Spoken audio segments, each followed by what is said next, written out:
Get pictures. So I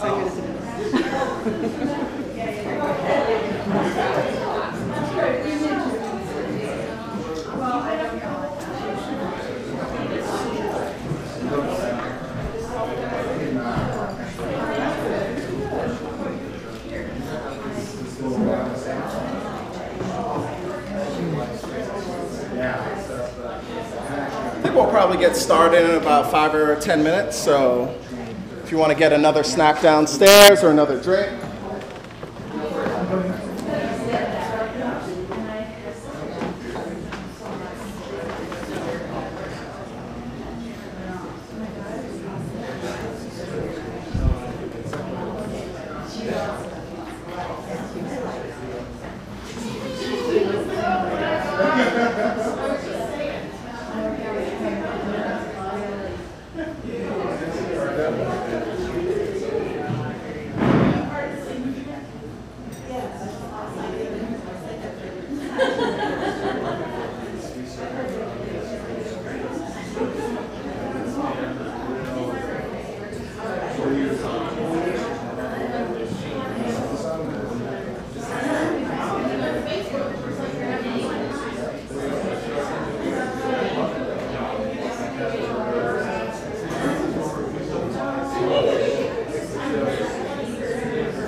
You're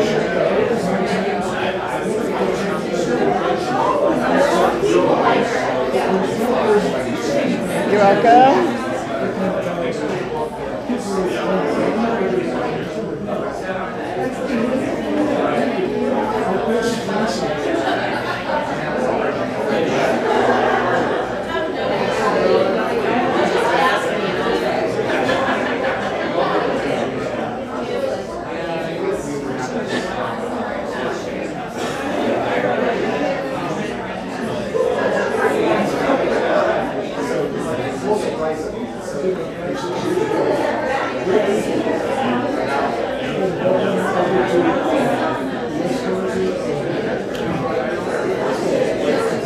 We can take a seat. Everybody find a seat.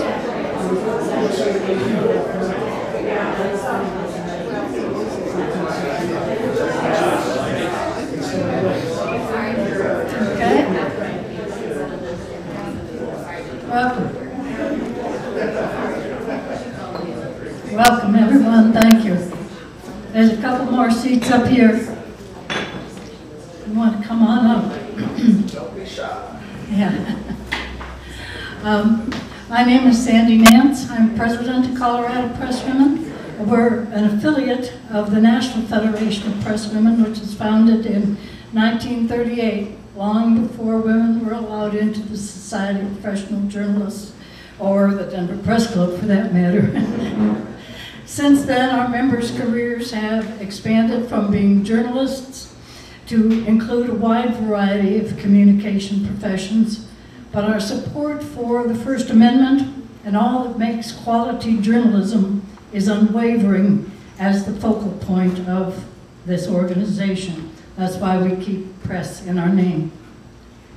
A year and a half ago, as the fake news and attacks on journalism became unbearably painful, we pulled together a panel on how to restore public trust in journalism.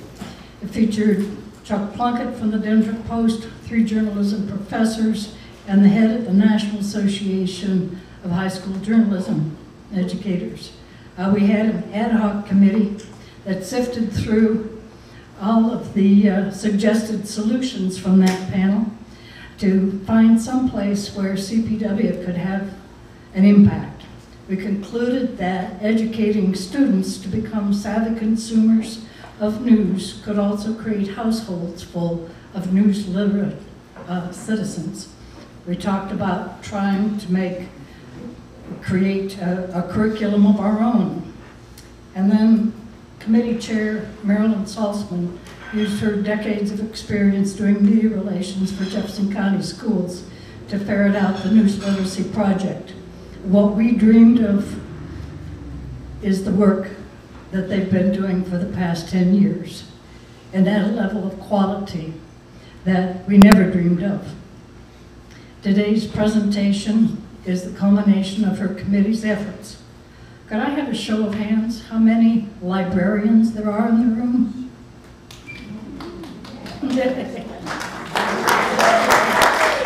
How many educators do we have in the room? Great. And how many journalists? I'm so delighted. Our speaker has traveled here from New York to help increase the presence of the News Literacy Project in Colorado.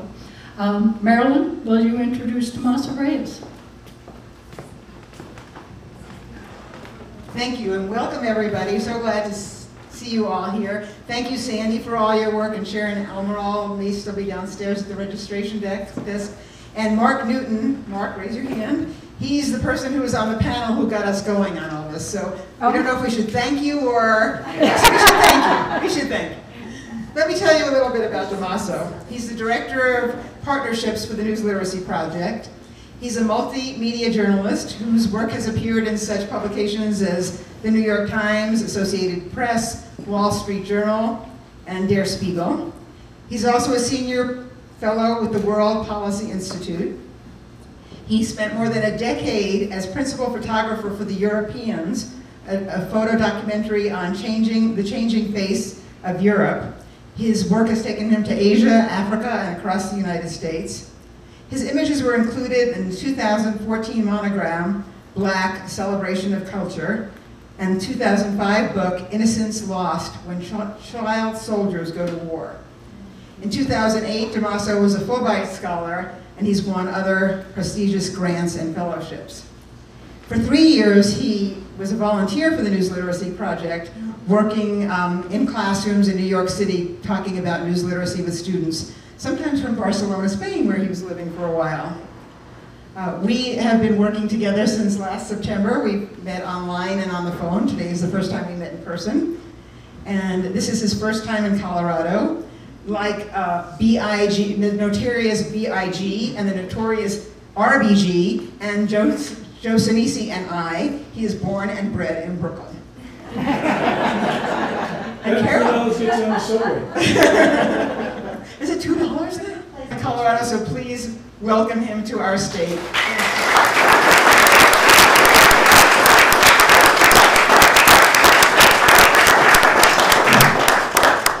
I want to thank Sandy and the Colorado Press Women's Association for inviting me to come out here, and I especially want to thank Marilyn, who has been dogged and persistent and enthusiastic about spreading the gospel of news and information literacy. So, you know, I wouldn't be here without the efforts of these ladies and the membership here, and what a wonderful building to be in. You know, I don't think I've been in the New York Press Club, but I have been in the Denver Press Club, I can now say.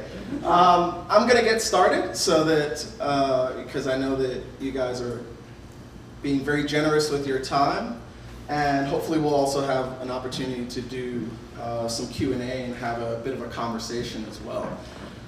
But if you want to learn more about what we do, you can visit newslit.org, our fancy new website that has lots of great resources for educators, for librarians, as well as for journalists and people who are interested in the topic of news literacy. You can visit our Facebook page, where there's lots of great information. You can also follow us on Twitter at newslitproject.org, and you can follow me on Twitter. I love to tweet. So please, we'd love to hear from you. We'd love to interact with you guys on social media. So I'm going to dive right in. The information landscape that young people, well, that all of us exist in, is very, very different from the one that we grew up in, right? When I was a young person, which was not that long ago, when you guys were young people, which was maybe a little bit further down the line, maybe. There's some people it was more recent than for me. So, we have a multi-generational group here. But I could trust that something that called itself news was created by a journalist for the purpose of informing me and had been checked by an editor. Today, young people, as well as the rest of us, have no such assurance that that's true. So the information landscape is very, very complex and very different than the one that we grew up in. News literacy and opportunities to teach news literacy literally happen every day. Certainly on my Facebook page, there are opportunities. I'm seeing people who are sharing misinformation, disinformation, propaganda, and even occasionally that dreaded term that has become very popular, fake news. And we are on a mission to not just eradicate fake news, but eradicate the term fake news, because fake news is an oxymoron. If it's fake, it can't possibly be news, right? So let's find more specific terminology. Let's talk about misinformation, disinformation, propaganda, but we'll talk about that a little bit more later. Not preparing students for this landscape, for this digital tsunami of information that's coming toward them is irresponsible. If you are not news literate in the 21st century, you are functionally illiterate. If you can't tell the difference between a piece of real information and a piece of propaganda or a piece of misinformation, you're functionally illiterate in the 21st century. You may know how to read, you may know how to type, but if you can't tell what's real from what's fake, if you can't tell when someone's trying to manipulate you online, you're going to have a very hard time actually being a functioning member of our civic body. And we're seeing that more and more and more. So we're going to dive into that swamp, that cesspool of misinformation.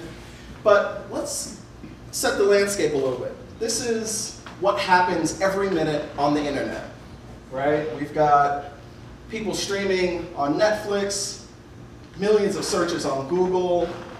We've got people connecting on Tinder, people tweeting on Instagram. None of this, or very little of this, existed when I was an 8, 10-year-old in Brooklyn, right? Certainly not Google, not Instagram, not Tinder, none of this stuff existed, right? So that gives you an idea in just, 30 years, how much, even 20 years, right? Facebook is not even 20 years old. Twitter, I think, is just 10 years old now, maybe even less. Instagram isn't 10 years old. So our landscape, our information landscape is changing. And all of that is coming into our mobile devices, right? I remember as a precocious kid in Brooklyn wanting to read newspapers from overseas, wanting to read newspapers from other part of the country. I had to go to the library in Manhattan, or the Central Library in Brooklyn, and I had to talk to the librarian, and they had these sticks. I don't know why they had the sticks. I think it was so that you didn't steal the newspaper, right? And they would hand you the newspaper, right? So I had to make all this effort to access information, and today, we just pull out our phones. First thing I do in the morning, besides kiss my lovely partner, is I check what's going on my phone. And that's what young people do too. That's what a lot of us do. First thing we do, we don't turn on the radio, we don't even make coffee, we see what's happening on our phone. So we have access to more information than at any other point in human history. But how do we know what's real? How do we know what's fake? Well, it's becoming increasingly difficult. A lot of us have heard about the efforts to disrupt our election by state-sponsored propaganda. In Facebook, in Twitter, we saw millions of Americans being exposed to misinformation, to disinformation, which was purposely created to incite, to sway, to confuse in some cases. The scale of which we thought was really small in the beginning, and as more information comes out, we're beginning to realize how big and how pervasive this problem is, and information is still coming out about this campaign.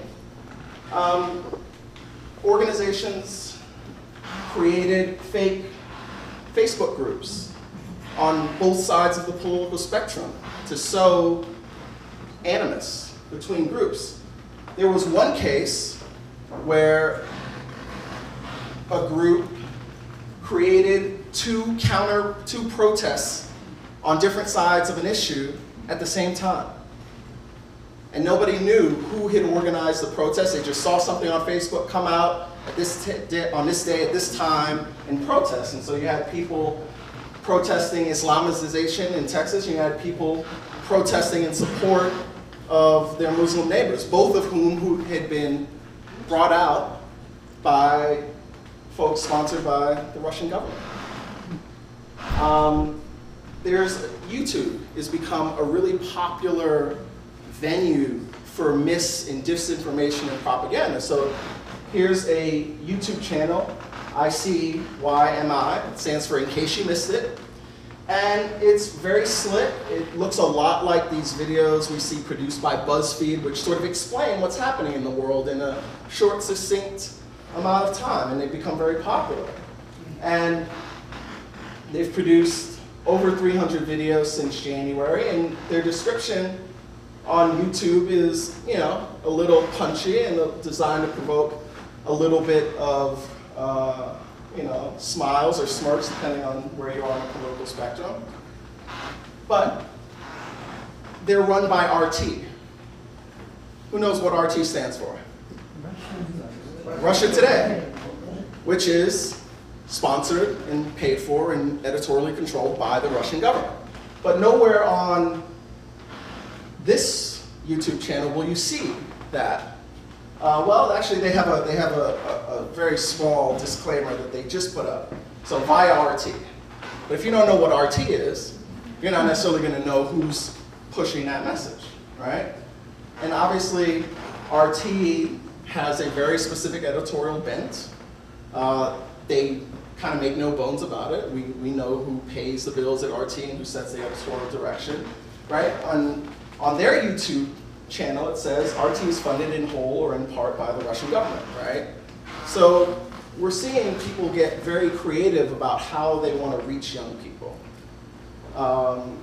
And they're doing a good job of it. So one of the things that they do, one of the things that a lot of people do is to sow confusion, to raise questions about things which have been fairly well agreed upon, especially by journalists. And they post lots and lots of videos. So it's free, it's out there, they spend a lot of time and energy promoting it.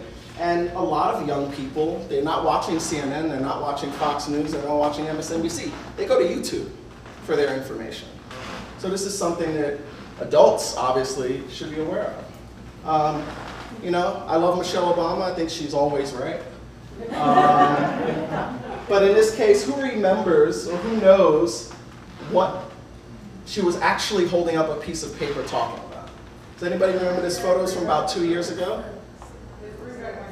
Bring back our girls. So she held up a sign that said, "Bring back our girls," in support of the girls in West Africa who had been kidnapped by Boko Haram. But it's really easy. Anybody who's wearing a t-shirt or holding up a piece of paper, you can go in using Photoshop and have them saying anything that you want. And we're going to see some examples of not just how easy, but in some cases how dangerous that is. So this is a picture from last year's G7 or G8 summit. And this is a great example of what we like to call confirmation bias, right? So if you are of the opinion that Putin is a kind of puppet master, and he's controlling things from behind the scenes, well, you're going to see this picture, and this picture was posted on social media last summer. And you're going to say, yeah, and you're going to share it. You're going to share it on Instagram, you're going to share it on Twitter. This picture was shared thousands, tens of thousands of times. The only problem, of course, is Putin wasn't there. Putin wasn't in that picture, right? So it's fun to make him pop in and out, right? Like a magician. But oftentimes on social media, we as adults, and especially young people, we see something, it conforms with how we see the world, we don't question it, we don't ask whether or not it's real, we just share it. And that's how viral rumors spread, that's how misinformation spread. We are the vector, right? We call it viral for a reason. Just like the flu spreads from person to person, viral rumors and misinformation spread only if we spread them, right? We are the vector of that. So, how many of you guys remember seeing or hearing something about a shark on a highway during Hurricane Harvey? This was a really popular one, so popular in fact, it was retweeted almost 90,000 times. And it got almost 150,000 likes, right? And you know, obviously when somebody says believe it or not, maybe you shouldn't. But this is the world we're living in, these are the things we're talking about, right? And the guy who created it, who was in Dublin, right? Nowhere near Houston or Hurricane Harvey, said, yeah, you know, I saw somebody share it and I shared it. And I knew it was fake. And I assumed that everybody else would know it was fake, right? And we don't know how honest or earnest that is, but that's what happens with some misinformation. Somebody shares something as a joke, they create it as a joke, and then because it's the internet, because it's social media, it loses its context. So people encounter it without understanding what the context is, and they share it as though it's real. So every once in a while, a news organization, usually international, will pick up an Onion story and say, oh wow, I can't believe this is happening in America. It happens usually once or twice a year. We actually just had a case where the Washington Post aggregated a piece of parody from a satirical website and presented it to their readers as if it was real. So this isn't just about teenagers, you know, even journalists sometimes fall victim, unfortunately, to this. And so, you know, people are tweeting. The New York Times wrote an article about how the shark wasn't real. And then someone responded, but I want the shark on a freeway to be real, right? So again, this is the idea of confirmation bias. I was on Facebook, and a friend of my partner's who is a school teacher in Massachusetts posted a picture of a truck which had, a semi-truck which had slammed into an overpass, and on the side of the truck said Trump Express.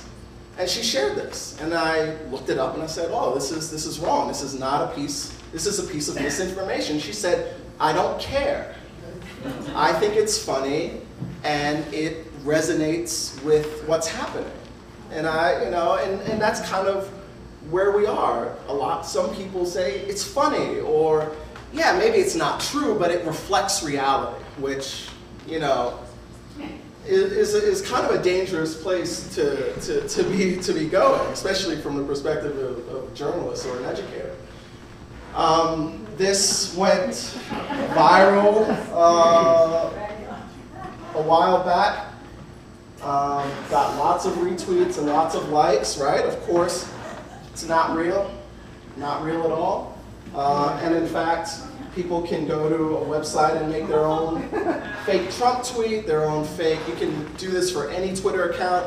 Please don't do this. Please don't have your students do this. Please don't have your children do this. We don't want people to create misinformation as a way to teach about misinformation. We wouldn't teach about preserving the environment by taking a barrel of oil and dumping it, having our students dump it on the beach, right? So we certainly want students to be aware, but it's not just limited to tweets, it's not just limited to images, it's not just limited to, you know, newspaper headlines. Those Brexit negotiations. As we can see, this is Prime Minister Theresa Blair. This is a video from last year. And allegedly, someone was holding a sign behind her. And this is a video, right? So if you Those Brexit negotiations see this here blown up, you can kind of see that the text is not perfectly in sync with the, with how the sign is moving. But if you're on your phone and you're a Democrat or you're a liberal or you're a Labor Party or a Green Party supporter, you're going to see this.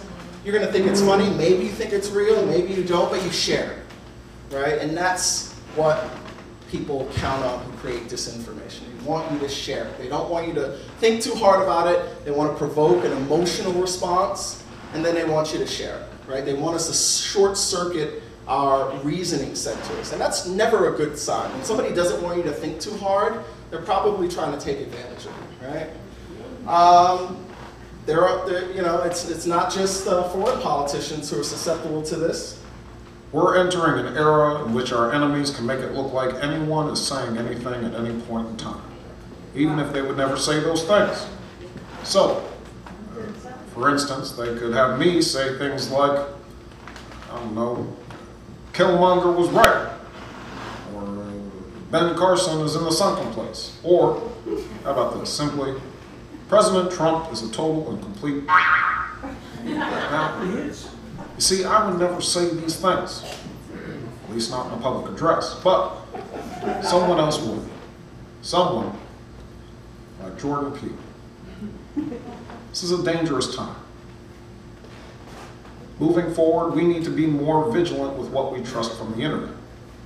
It's a time when we need to rely on trusted news sources. It may sound basic, but how we move forward in the age of information is going to be the difference between whether we survive or whether we become some kind of dystopia. Thank you. Stay woke. So that's a great example of this thing, you know, fake videos. The New York Times did a story about it a few weeks ago. Fake videos are now becoming a thing where you can actually, the technology is almost to the point where you can download an app in your phone and have people say what you want. It's not quite there. It's more in the university and laboratory setting, but in another 2 or 3 years, we're going to see a proliferation of falsified videos. right? It used to be if you saw a picture, you could pretty much trust it. Then we had Photoshop. Now we're gonna see a lot of fake videos, and obviously videos are even something that we trust even more because we think it's impossible or very difficult to fake. So it's something people call deep fakes, this idea that you create something that's so perfect, so seamless, it's impossible to prove that it's actually fake. But obviously, you know, if we do our research, we can find out whether or not President Obama or President Trump or a famous figure actually said something. One of the challenges is, though, misinformation tends to replicate on the internet. So if you're a student, you can very easily find multiple websites saying that they're the same erroneous piece of information. So we need to be able to teach our young people, as well as the rest of us, how to verify and source information. These are just a few of the misinformation websites out there, and this is the first page, but we see have websites like abcnews.com.co, right? abcnews.com is run by ABC News. abcnews.com.co is a source of misinformation, which gets cited quite a bit. But Boston Tribune, Boston Leader, those are not actual news sites or newspapers. This is page 2, right? This is page 3. And this is not a complete list of all the misinformation websites out there, but it gives you a sense of the scale of the problem, of the challenges that our young people, as well as us as adults, face when it comes with dealing with this information landscape. So, now that we've been in the swamp, how do we get out, right? How do we deal with this challenge? Well, I'm from the News Literacy Project. We think news literacy is a pretty good way to handle this or to deal with this. The metaphor I like to use, you know, we talk about viral rumors, right? We talk about misinformation and fake news as a disease. Well, if they are a disease, then news literacy, information literacy is the vaccine. But just like real vaccines, we have to convince people that they actually should use the vaccine. But remember, misinformation needs a vector to spread. It's not going to spread on its own. It's going to spread through us. So if we practice good social media hygiene, we can actually prevent a lot of misinformation from spreading. So we're a 10-year-old nonprofit. We specifically work with educators who are working and librarians who are working with secondary school students. And we want to create a generation, not just of active consumers of information rather than being passive consumers of information, but we also want engaged citizens, right? You can't be an engaged citizen if you don't know what's real and what's not. How are you going to know who to cast your vote for if the information you're basing that on is a piece of propaganda that you're unwittingly watching and, more importantly, unwittingly sharing? So in our first 8 years, we worked with more than 25,000 students. We have more than 400 journalists who helped deliver 750 lessons. In the last 2 years, just as this problem has exploded, so has our reach, fortunately. So we have over 12,000 educators who are registered to use our curriculum. We're in all 50 states, including Denver, thanks to, in part to Maryland's work. And we're working with educators and folks in 91 countries, which is pretty exciting. All that having been said, there are millions and millions of students in the United States and tens of thousands, hundreds of thousands of students here in Colorado who still don't have access to news literacy education. So we're going to hopefully work with some of you guys in this room to help change that. So we have a couple of ways that we engage with the public and engage with educators and librarians. The first of which is we have this great civics blog. So it's a news literacy blog which is specifically focused around the connection between news literacy and civics. And it's published bi-weekly by our great director of education, John Silver, who's a nationally board certified teacher who taught in Chicago public schools for 13 years. So I recommend that you guys check that out, sign up for it. It's filled with ways in which you can engage your students, your patrons, your children, your grandchildren with this idea of civics and news literacy.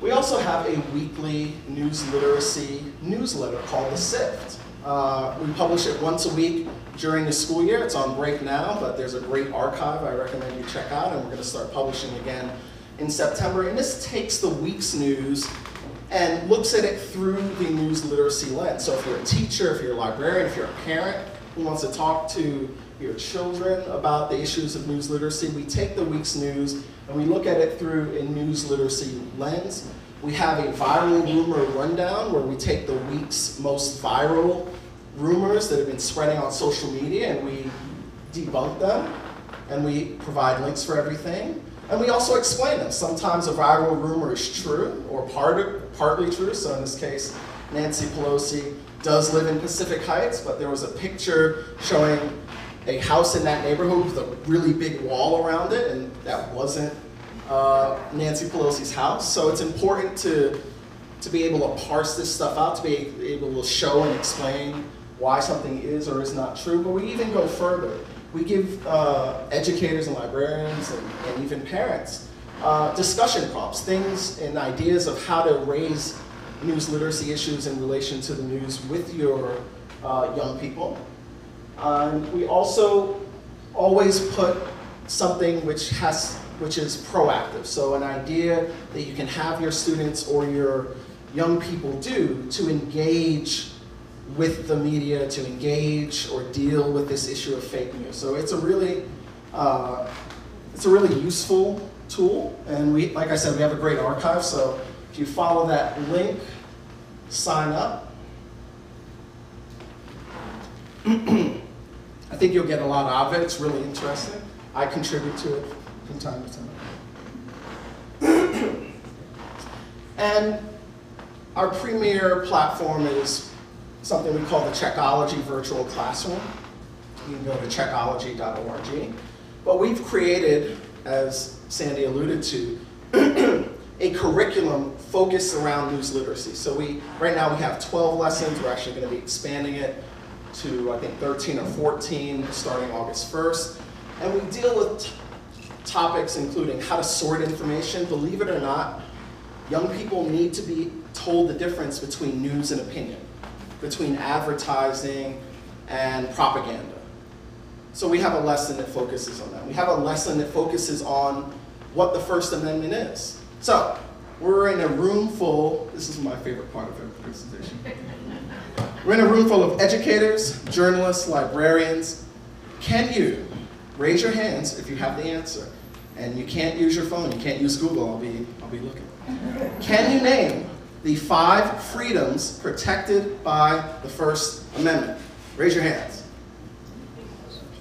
Go ahead. Speech, press release, petition, and assembly. There you go.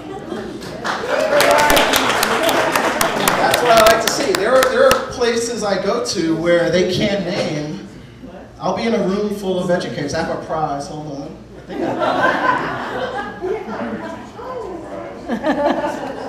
Here you go. There's a prize for you. Thank you, sir. From our friends at the New York Times, there's a prize. But most Americans, 90+% of Americans, can't name all 5 freedoms protected by the First Amendment. So how do you know something is important if you don't know what it is? So we have a lesson that focuses on the First Amendment. We have a lesson that focuses on the watchdog role that journalists as well as citizens can play. We have a lesson that explains what the standards of quality journalism are so that students can then recognize them or recognize if they're missing in the media that they consume. So I'm going to play a short video that talks a little bit about what our virtual classroom does. Authorities actually airlifted the family of father and his so much information. You and your generation have more information at your fingertips than any other generation in history.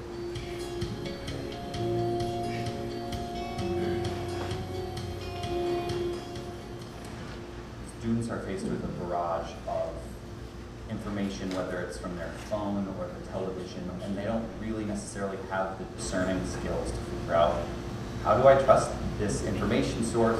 Anyone can pretty much create a blog now or a website, but is it credible or not? Who's it coming from? Are they professionals? So they need to ask those questions.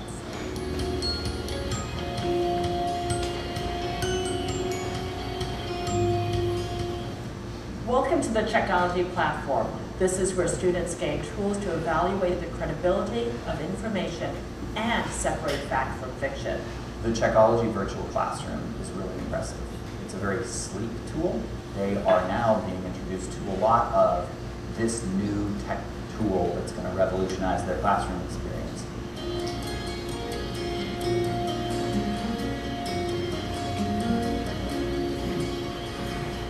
Websites like Google, Facebook, Netflix, and YouTube can learn about you and try and bring stuff specifically for you. We were put into the shoes of a journalist, and we got to investigate a fictional event. This was very hands-on and interactive. We need you on the scene. Yeah. When we receive the information, we'll know whether or not it's right. Why is their information important? I think that I understand the process journalists go through more now. That means you, yes, you, can have the power to be a citizen watchdog. Now I'm looking at news sites. Gonna happen? That's only like source that covered it. It could be like made up or false information. I see them just questioning, looking, and even searching for answers in ways that they didn't do before they started. This looks real, I don't know. Now you're ready to get started on your journey to becoming a checkologist. It's time to check it out.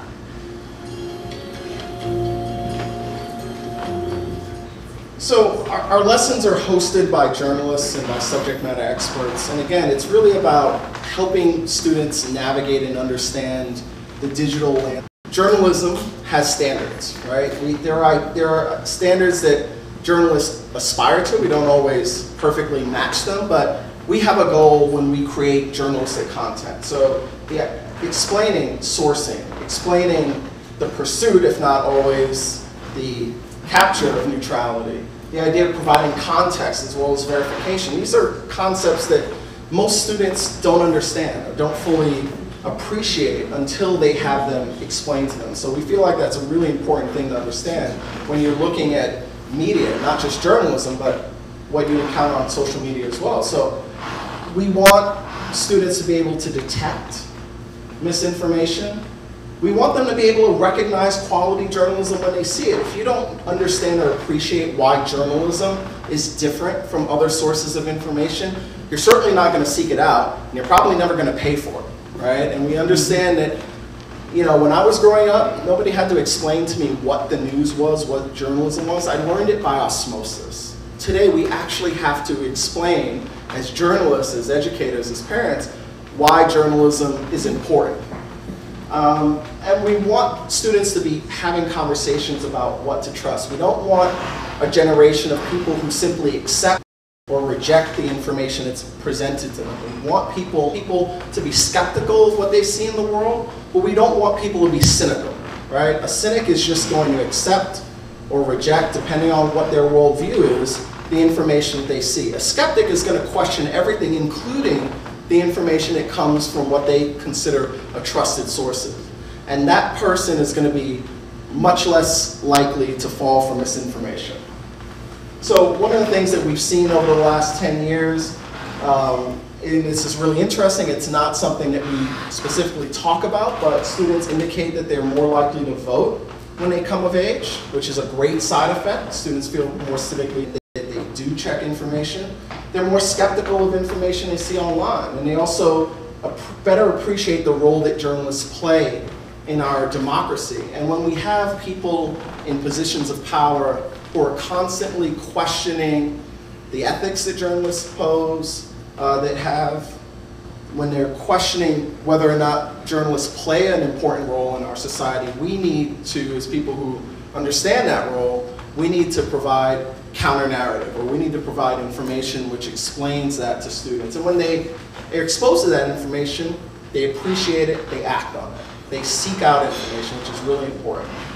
So, just as I begin to wrap up, I want to talk to you about two other ways in which we engage with the public and we engage with educators. So, part of my bailiwick talk is these great day-long professional events that we do for journalists called News Lit Camps, where we partner with one or more school districts and we partner with a news organization, and we bring journalists into contact with teachers, which is really wonderful because many journalists have never met a teacher and many teachers have never met a journalist. We also try to host them at a news organization. We did a great event a few weeks ago at NPR with teachers from a suburban school district in Maryland, and most of those teachers had never been to NPR. They were listeners to NPR, but they'd never been in the building. They had never talked with an NPR journalist. So educators get to go to breakout sessions, which are moderated by journalists and editors from the news organizations we partner with. And they're discussions. They're not lectures, but they're discussions on topics including how journalists decide what stories to cover, how journalists deal with bias, how journalists cover education or communities of color. These are wonderful opportunities for educators to understand how journalists do their work. Librarians, because we know that librarians, whether they be school librarians or public librarians, play a really important role in helping young. Our job here is to meet with folks who are interested in participating in the News Lit Camp. So if you're from a school or a school district or a library and you're interested in being part of the News Lit Camp that we hope to bring here in, well, let's see, I'm hoping for spring, right? Spring is nice, May, June, somewhere. We'll see, but we're hoping to bring a News Lit Camp to Denver some point in the first half of next year. And the really good thing about these is that they're totally free. There's no charge for the participants, there's no charge for the institutions who partner with us. So we feel like this is something that's really important to give to educators, to give to librarians, so that they have this understanding, so they can begin to imbue part of that understanding into their young people. Because the truth is, for a lot of young people, the first time they're going to encounter a physical newspaper, the first time they're going to be told to go to a news website is actually today. It's in the classroom. It's no longer necessarily in their home environment. So we really feel like we want to make sure that educators and librarians really understand what it is that we do as journalists as well.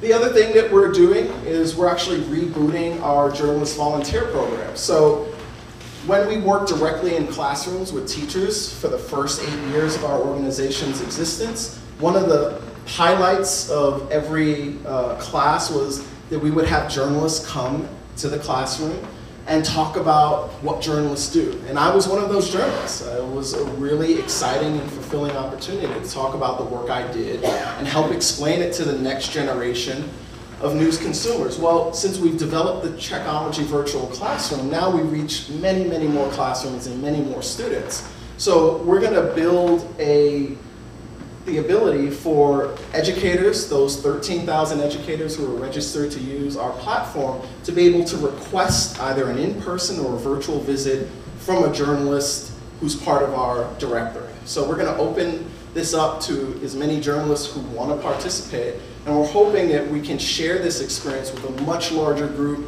of students as well as a much larger group of journalists, because you'll have the ability to visit a classroom remotely using Skype or other video technology from wherever you're at. So we really hope that you guys, if you're journalists, you're interested in signing up. We work with over 30 news organizations, and we're always looking for more partners. We are, it's always important to say, strictly nonpartisan. We work with lots of different news organizations, some of which would be considered conservative, some of which might be considered liberal, but our focus is really on news and journalism. One of the things that I really saw was, just like the News Lit camps, when you come into direct contact with a student, when you're able to answer their questions about what we do, and most importantly, I feel like dispel a lot of myths. A lot has been written and talked about the decline in trust in journalism. And some of that is the responsibility of us who work in journalism. We need to be more transparent, we need to be less opaque, and more than anything, we need to be more engaged with the people that we want to trust us. So when someone asks me about a story I wrote or a photograph I took, I'm able to explain to them how I did it. So the misinformation, disinformation, which is spread even by powerful people, gets dispelled. And there's no better antidote to misinformation than, having somebody in front of you and being able to question them and hopefully getting the answers that you're looking for.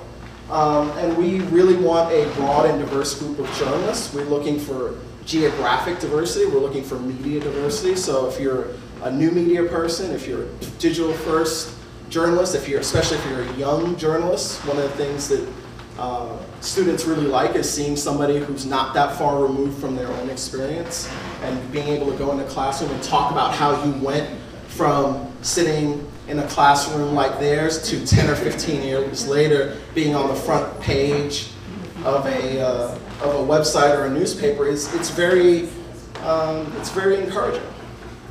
So, like I said, we're going to be expanding this program this fall. We're going to be launching it this fall. So we hope that if you are a journalist, you sign up to participate.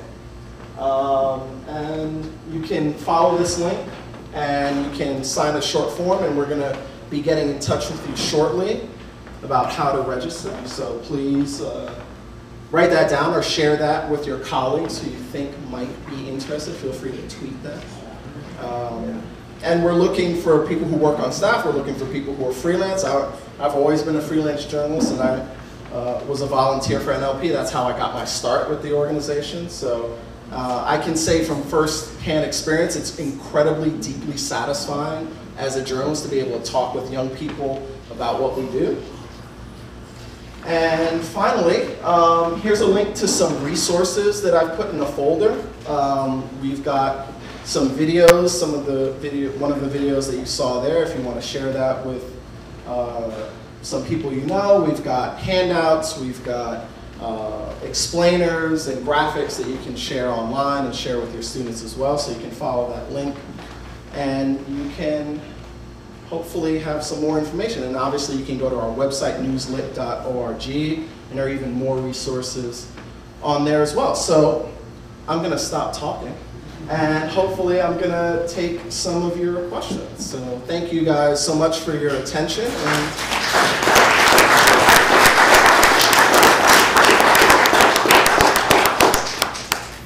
Now I know from some of the looks I got from the audience members, there must be some questions or statements posing as questions. So, yep. Is there a reason why you call it misinformation rather than lies? Yeah, well, we like to be specific. So lies are very broad, right? There's misinformation, there's disinformation, there's propaganda. All of it falls under the umbrella of lying. But yes, misinformation is a type of lie, absolutely. We have no hesitation to say that, because someone who creates misinformation or disinformation does so knowingly. So I think maybe part of the background of your question is this idea of, when journalists use the word lie or not lie, especially when talking about certain politicians. And a lot of that has to do, and there have been some really, I think, good explanations, is, do you know that the person knows that they're telling a lie, right? Can you prove that you know their state of mind? And so that becomes very tricky. You can say that someone's told an untruth or someone has said something which is not true, but can you prove that they're lying? And journalists try to be precise, and sometimes maybe they're too precise for some people's feelings. What we're seeing now is a triumph of Joseph Goebbels' dictum that the bigger the lie, the more chance it has of being believed if it's repeated often enough and loudly enough. And we're getting this at the highest levels. Trump's illiterate tweets. Okay, how do we discredit that for young people?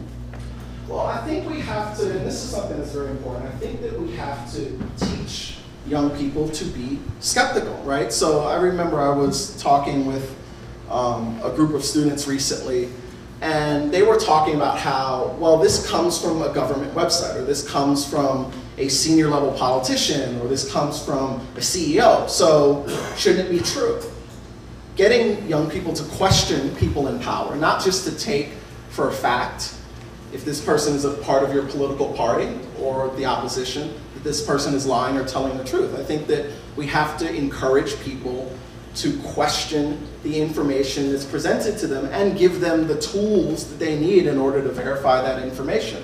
I think, much like many people who are unfortunately friends of mine or people on social media, people are far too comfortable saying it reflects reality. or it must be true, or it resonates with me. So I'm not going to get into the details of whether or not it's actually true. That's a dark path to go down. We have to be a society which is based on facts, because if we're not, then anything can be true. Nothing can be true. And that becomes, as we've seen historically, something that's very dangerous. Yeah. Yeah. Everyone now is reacting to the last election and to these revelations about Russia. But you guys were working 10 years ago. Was there a specific trigger?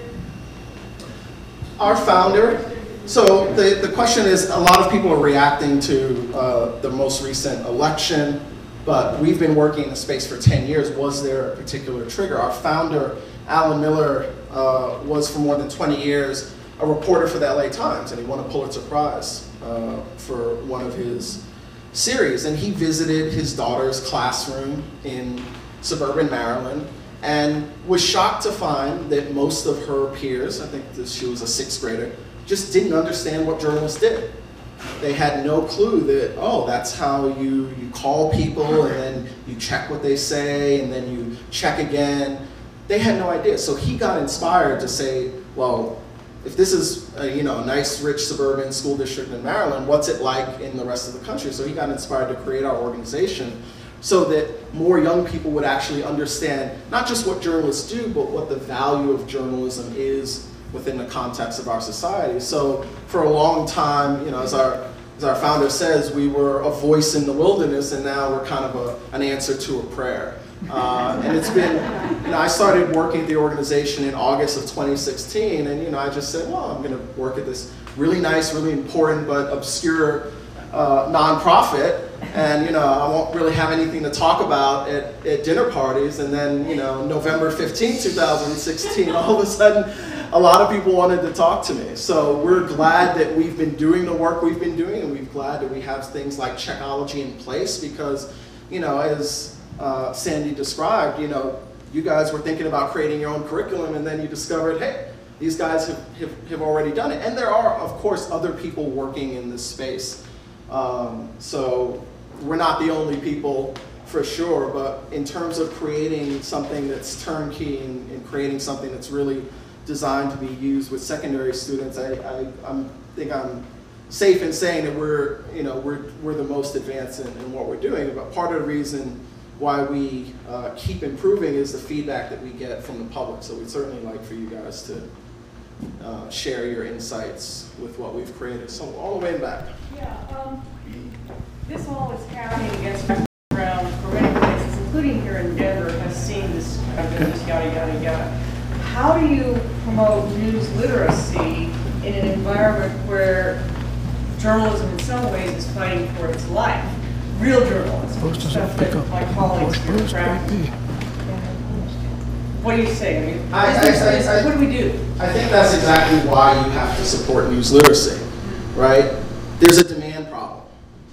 People increasingly, and especially young people, don't see the value in journalism. So if you're giving your stuff away, they're not going to bother to go to your website because they've got Twitter, they've got Instagram, they've got Snapchat. If you have a paywall or you're a subscription-based service, they're not going to, why am I going to pay $5, $10 a month for what? I don't understand. Why is this different from all the free information that is literally getting fire hosed at me? So we feel like it's really important to explain to young people, hey, this is why you actually want to go to a journalist. This is why you want to go to a news site rather than what your cousin Earl said on Twitter, right? Are you just going to trust him, or do you want to actually find out what happened? So you have to create, we actually think you have to create demand for journalism in order for it to succeed and flourish. We've got some folks from the Colorado Sun, which is a really exciting new venture.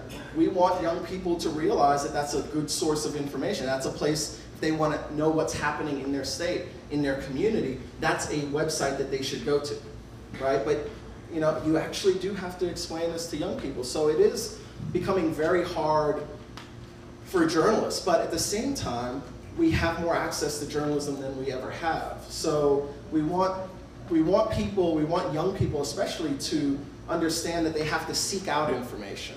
And hopefully one of the places or one of the primary places they're going to go are great you know, websites like, you know, when it gets unveiled, the Colorado Sun. One of the things that I was kind of struck by when you were showing all the resources on the News Literacy Project website, the urban and you know, environs and where we need to do a lot of work. But in a couple of weeks, I will go to a small town in Wyoming where my family was raised, and I thought to myself, this is a great place to get the word out, because lots of small towns have their weekly newspapers, and these are places where information about this, like this one, or a smart board and an internet connection, and you can teach news literacy. You don't have to get a master's degree, you don't have to create your own curriculum. You can use this if you're a teacher, if you're a librarian, if your church group has a program, and teach news literacy. I think, did you have your hand up? Yep. You know, I feel like there are older generations that are sort of propping up sources of misinformation, media sources, you know, across all the different mediums, from radio to television to the internet. I'm wondering if you, when you interact with these young people, if there is any effort to help them create a discussion with the older generations around them to sort of address those sources of misinformation, and how you go about that discussion with young people, helping older people to question the media around them? Well, I think that's a great question. One of the things that we see or we hear anecdotally from our students is that they take what they've learned in the classroom news, and then having the ability to say, well, what media, what news, what did you hear exactly? How do you know that that's true? One of the great things, you know, I remember as a teenager is to be able to question authority, right? And news literacy, I think, empowers young people to do that in a way that's respectful, right? Because ultimately what we're doing is teaching critical thinking. Now, there's going to be some subset of the population who is just believe anything other than what they want to believe. And that's unfortunate. And obviously, you know, we want to reach everybody. But the great thing about young people is they have to go to school. You get them in that classroom for 8 hours a day. You have the ability to teach them these critical thinking skills in a way that it's much, much harder to reach adults with this. It's not that we're not trying, because we certainly are, and we are partnering with organizations to try to reach adults. But, you know, people who are 30 and under, there are more people who are 30 and under than there are people who are 60 and above. So that generation, or those two generations, are soon going to be the bulk of American society. They are going to be our voters. They are going to be the citizens who decide the bond issue or the water use issue. And we want them making those decisions based on solid information and being able to look critically at an opinion article or what somebody says on Twitter or what somebody says across the dinner table and ask them, how do you know that? Yep. So the fake news as it applies to current issues is one thing I'm concerned about. Okay, so just in the last 2 or 3 days, there's been an issue brought up about walking away, a hashtag walk away, about people walking away from the Democratic Party. And what a news story this morning told me is that thousands of Russian bots are now amplifying that message. And how do we counteract something that you know, we know that the Russians are interfering with our process here in Colorado? You know, as I said earlier, misinformation needs a vector, right? So you can create a bot, but the bot is only as effective as how many people retweet, reshare that information. So part of what we spend a lot of time talking about in our curriculum with young people is, if you're not sure about something, first of all, don't share it. Second of all, investigate it. And here's the different tools you can use that. But people can only spread misinformation using social media if we share it. So just as, you know, when I was a kid, I was taught to cover my mouth like this, right? Now we do this, right? Because it's better, right? If I cough this and I shake your hand, I might I might spread my cold, right? We need people to execute that kind of hygiene online, right? A lot of us, I've done it. How many people here, raise your hands? Don't be shy, don't lie, because I know, I'm following you. How many people here have seen something on social media, could be on Facebook, could be on Twitter, and then shared it without actually clicking and reading the source? I've done it. Like, it happens, right? Somebody you know, you trust, shared something, it lines up with, you know, what you believe, and then you discover later on it's not true, partially true, maybe it's a piece of misinformation.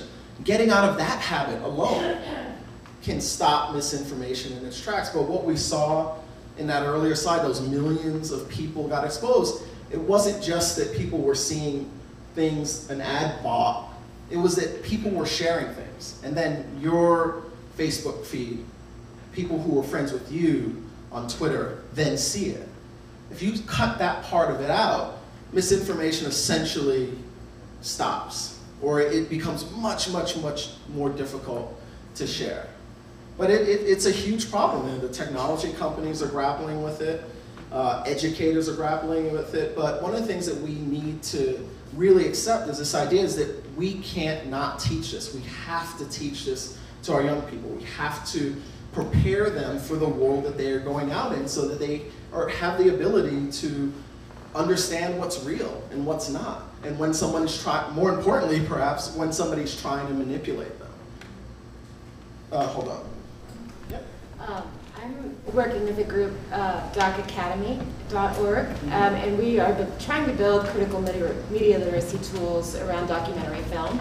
Some similar, sort of the marriage of news and storytelling. And in teaching the critical media literacy skills and introducing these into teachers, and we've been focusing, trying to get it in underserved areas and rural areas, and the words critical thinking and critical media literacy sound partisan. And just wondering, I mean, and you gave it to us kind of as a throwaway line, oh, we're not a partisan organization either, but I'm curious to hear your response to that. So critical thinking is definitely not partisan. I remember there was a story, I think a year or two ago, about a school district that wanted to get rid of the term critical thinking because they felt like it promoted young people questioning authority. And I was like, yeah, no, that's what critical thinking does. But, so, I think, you know, again, we are nonpartisan. One of the things that's really important is that, you know, when people come to us and say, so can you give me a list of trusted news sources or safe news sites? I say, no, I can't do that. Because even a place that you think is trusted or tries their hardest to meet the standards of quality journalism sometimes gets things wrong. Right? And so you have to be able to understand that if you see something in the New York Times or the Wall Street Journal, and it's a completely anonymously sourced article, you have to really be skeptical about that article, right? More so than if there are actually sources that are named in the article. More importantly, not everything you see in the New York Times or the Wall Street Journal or the Denver Post or Fox News or CNN is news. They have opinion. They have analysis, they have advertisements. You have to be able to tell the difference between those things. So when it happens infrequently, but when we get this question about, well, aren't you aligned with the partisan media or aren't you aligned with the corporate media? What we say is that we don't tell people to go to the New York Times or the Wall Street Journal. We say, here's a set of tools that you can use to analyze any piece of information wherever you encounter it. It could be on social media. Could be a conversation you're having with your friend. It could be in the New York Times or the Wall Street Journal. We want you to apply that same lens of critical thinking to the entire world. So there's nothing partisan from our perspective about that. And there are going to be people who are going to say that it's partisan simply because it threatens them or it threatens their narrative. And you know, that's just the world we live in. I'm a journalist, and partly because of changes in the information landscape, I'm also a substitute teacher. And sometimes I find myself in a classroom where whatever I'm supposed to do doesn't really engage the students, or maybe there's nothing that's really there for me. So is everything on your platform available for just, it's open source, everybody can use it? It's available for people to register, so we have 2 levels of access. One is basic, which gives you access to 4 or 5 of the lessons, and then there's a paid version, which is moderately priced, which gives you access to the entire suite of lessons. Okay, and are some of them arranged in a way that it's like this is a package for a one-day lesson as opposed to you're having to just put together the pieces for what you're going to do? Or So each of our lessons is designed to be taught in about 1 classroom period. Could be more. You could stretch it out and we provide resources and ideas for how to extend lessons, but it's sort of designed to be taught more or less in 1 classroom period, each lesson. Okay. And is it somewhat interactive? I mean, are there like worksheets or something? Right, so all of our lessons are interactive, so they have a video component, so you have a journalist or subject matter expert, some of which you saw in that video who introduced the concept, and then students go through a series of exercises. Some of them are multiple choice, some of them are short answer, some of them are long answer, and those are things that you can have students do independently. The platform gives educators the ability to give students their own access to the platform, and then you can track their answers and their progress and give them feedback in platform, or you can do it, as I've been doing here, one-to-many, and then you foster a conversation and a discussion about each of the things that the journalist or the subject matter expert is talking about. Thank you. How are you working with libraries specifically to communicate this information to young people? That's a great question. I love libraries. I'm a library person. So the question is, how are we working with libraries? And we're obviously offering access to the platform so librarians can use it. And I'm actually in charge of our library partnership, so you can feel free to talk to me. But one of the things we're actually doing is we're doing a pilot program in New York with the New York and the Queens Public Library. So we're going to look at how librarians can use this differently than educators. There is a lot of overlap. So we've had librarians in the past offer after-school programs, so once or twice or multiple times a week for a certain amount of time, and then they'll teach different lessons in news literacy. We had a library in North Miami do a news literacy spring break camp. So every day for an hour, kids could come and learn about news literacy, and their parents could feel like, well, you didn't just play PlayStation the whole time, or people are talking about doing that also in over the summer. So I think libraries offer different challenges, partially because unlike schools, you don't have students showing up all the time, every time. So I think that we need to expand how we work with libraries and the support that we offer libraries. But for us, it's a really important way to distribute this information, because we know that oftentimes libraries are the places where students are getting the resources that they're not necessarily getting in the classroom, where you're reaching different kinds of students, or students who might be neglected. And I spent a lot of time in my school library and my public library because I wasn't necessarily always getting stuff in the classroom. So the simplest answer is we're offering this resource to libraries in the same way we're offering it to teachers, but we want to build special resources for libraries. So right now we have a teacher's guide, which brings teachers step by step through each lesson and gives them ideas of how to teach those lessons. We want to build over the next year a similar guide for librarians. So we'd certainly love your input and your thoughts on that.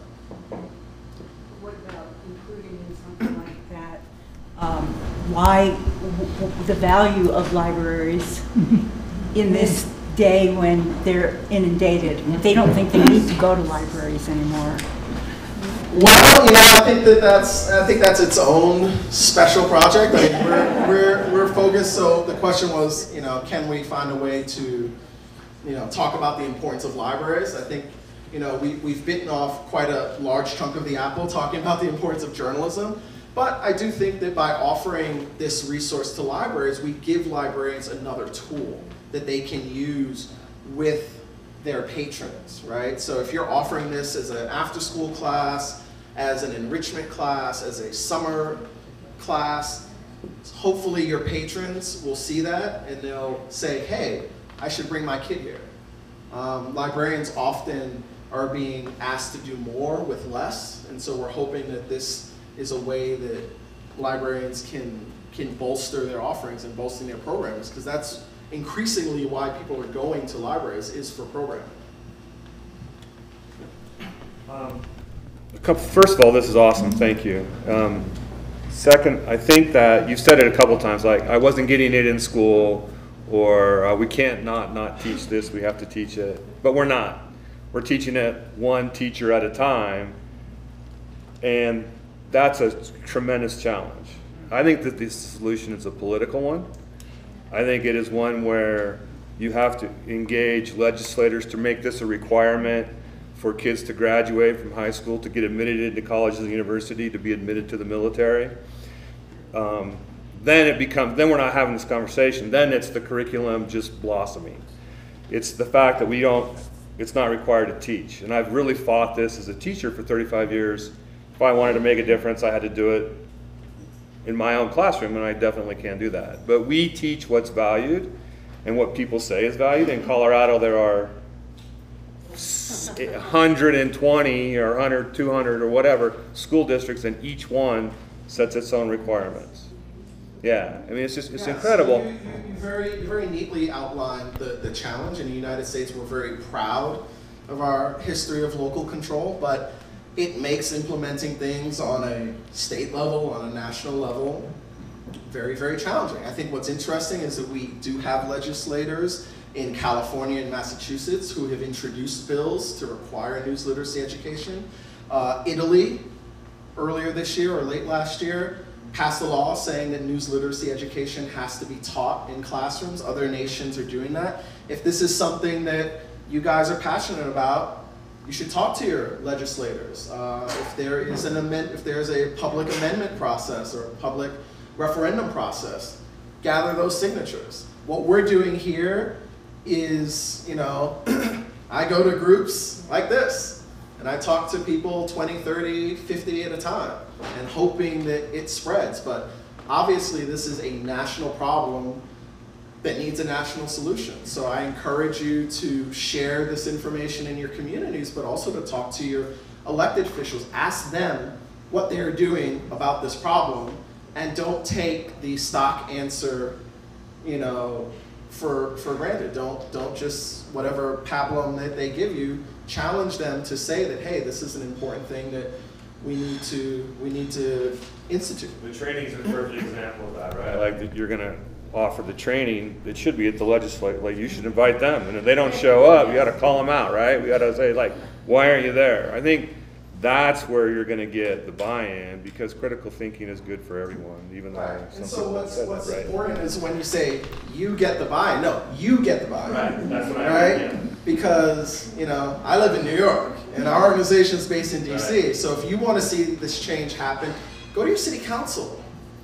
I mean, let's step aside from the state legislature go to your city council, go to your superintendent or your chancellor of your school district and ask them what they are doing. If you have kids or grandkids or you're a teacher, ask them what they are doing about this issue. It's been almost 2 years since the election. What are they doing on the school district level to talk about news literacy?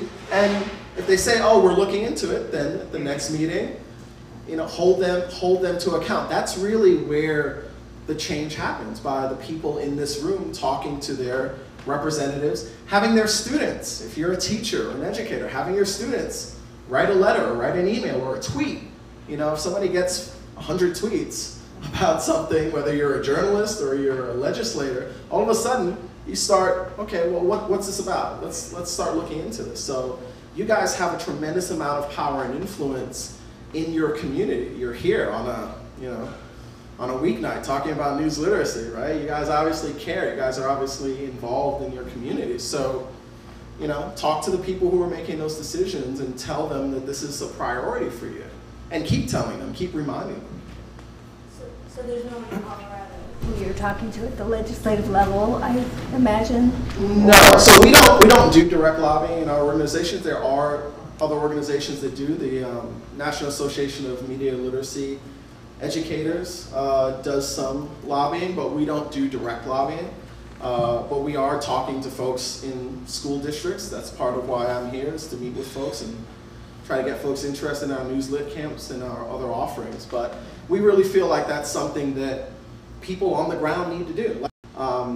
You know, we're not their constituents, so we kind of feel like this has to be a grassroots movement. But if you want help, if you need information, we're always happy to provide information to you so you can have a good conversation with your representatives.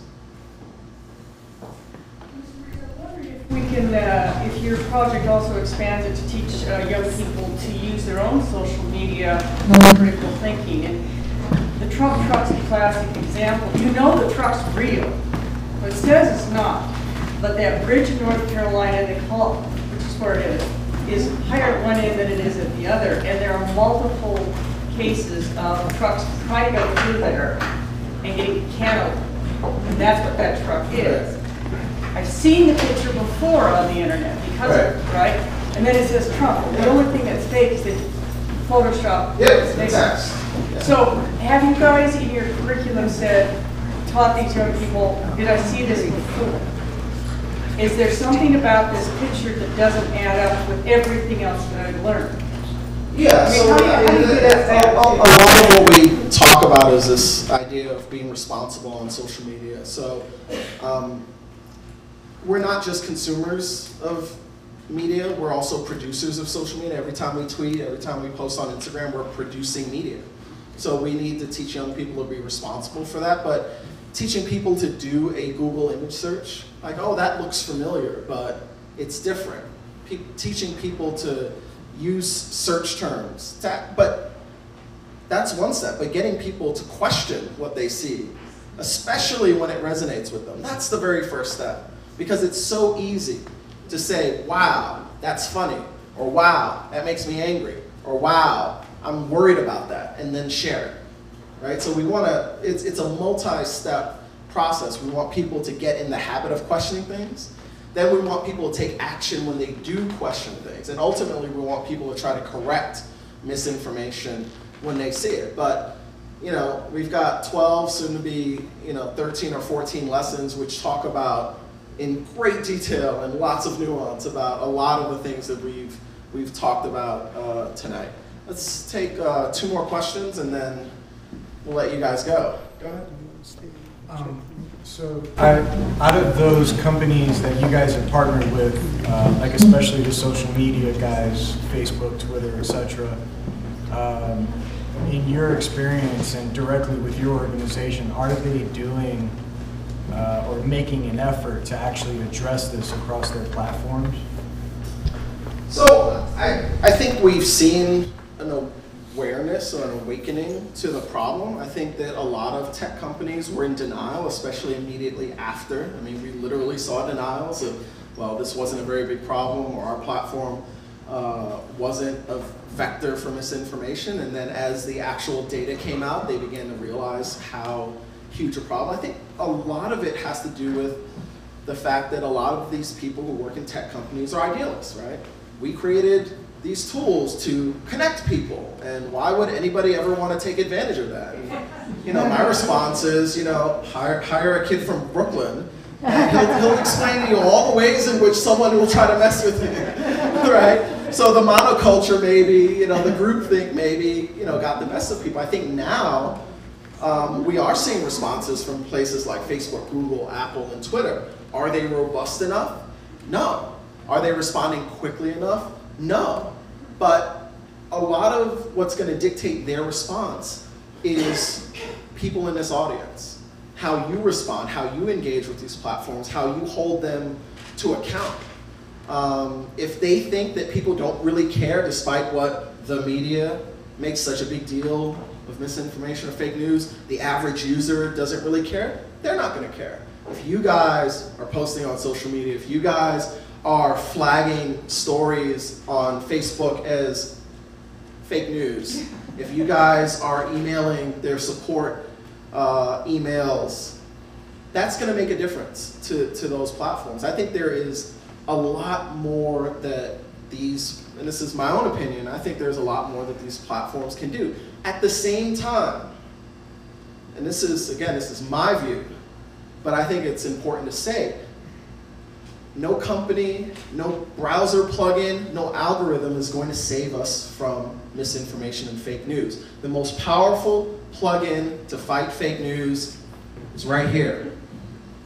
You could be swimming in a sea of misinformation, but if you know how to recognize it, you're not going to believe it. You're not going to share it. That's why news literacy education is so important. It's very easy to say, Facebook should fix this, Twitter should fix this, Google should fix this, and they definitely have a role to play. But we, as consumers and creators of media and information, also need to take responsibility, and we need to equip ourselves with our tools. We need to take back that power that we've been giving to these organizations and saying, well, I trust that, or I hope that organization X is going to filter this out for me, or spot this for me, or prevent these people from taking advantage of me. Well, we've seen how difficult that is. So the next step is, after you taught these young people how to tell what's real and what isn't, is to say, okay, take back the power. Don't ever share anything on social media you haven't checked out first. Absolutely. I mean, that's the only way to stop the viral spread of garbage. That is exactly what we tell young people. And it works. It actually does work. Last question, did you have a question? Do we have time for one more question? Last question? Notes. Do you think that's like a good, just knee-jerk reaction if you see a headline, you don't recognize the source? And are there other decent websites like that, at least just as a first base to check something out? So Snopes.com is a good place to check. They do good work. What I like about Snopes is they actually show you their work, just like my math teacher always taught me, you have to show your work. I don't want to show it, you have to show it. So they actually explain, here's how we know, or we think we know, this is true or this is not true. PolitiFact is good, but the truth is a lot of what we talk about, whether or not this is real, whether or not this is true, a lot of that information you can actually just find by Googling. Taking 30 seconds and typing in, did Whoopi Goldberg wear the shirt that Trump said she wore? Or did this happen? Or taking a screenshot of something and putting it into Google Images. Sites like Snopes and PolitiFact are great, but they have small staffs. They can't check every rumor, and it often takes time for them, right? Because they're doing the work that journalists do. They investigate something, they research it, they try to find out whether it's true. That could take hours or days sometimes, and you're trying to figure out whether or not I should share it. So the first piece of advice is, if you're not sure, don't share it. So ask yourself, what is the source of this information? Is the person who is sharing this, tweeting this, did they create this piece of information, or are they sharing it from somewhere else? Can I figure out who originally shared it? Oh, this is a front page or an article headline from the New York Times. Deal with probably 80 or 90% of the misinformation, but the biggest step, and a step that most of us don't take, is that question, and then the minimal hurdle of trying to see whether or not it's true. And that is what the bots, that is what the propaganda houses in Eastern Europe count on. They count on us accepting or rejecting it without ever questioning it. And to be a citizen in the 21st century, we have to question our surroundings. We have to question what the president says. We have to question what our congresspeople say. We have to question what our CEOs say. We have to question what our newspapers say as well, and engage with the information that we're encountering instead of simply being passive recipients of it. And that should be empowering, right? It used to be, when Tom Brokaw or Peter Jennings or Walter Cronkite came on the news, and that's the way it was. Who am I to question? That's the way it is. He has a nice, mustache. He was wearing a nice suit. That's the way it is. But now we actually have the power and the ability to not just question whether or not something is real. And what's really dangerous is saying, well, I just don't like that, so it's fake news, right? That's become a powerful trope. Or I'm going to not believe this just because it doesn't conform with my worldview. Okay, but are you taking the additional steps to figure out whether or not it's actually true? And if it is true, are you then willing to accept it, right? This is where we need to move in a society. And we actually, each one of us has the tools to do that every day. We can check, we can question, and then we can engage. And that's really what we want to teach young people, but that's what I want everybody, hopefully, in this room to take away from this evening. We all have the power to engage with the information and the media that is around us. We no longer have to feel helpless. We no longer have to feel powerless. We all have the ability to understand what's real and what's not, and to figure it out for ourselves, right? We don't just have to rely on the gatekeepers and the experts, and that's a positive thing, but it requires effort and it requires engagement. We can, when I was a kid, I could pretty much trust what I read in the newspaper, what I heard on the radio, what I saw on the evening news. I could at least trust that the people who created it weren't trying to lie to me on purpose, right? With very, very rare exceptions. Today, I have to be an incredibly active consumer of information in order to be an engaged citizen. But the good thing is that we all have the tools and the ability literally at our fingertips to do so. So I want to thank you guys. I'm happy to stick around and answer any questions.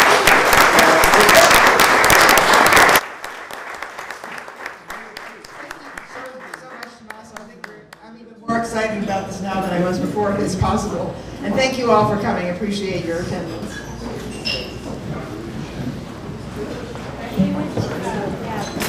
Thank you so much.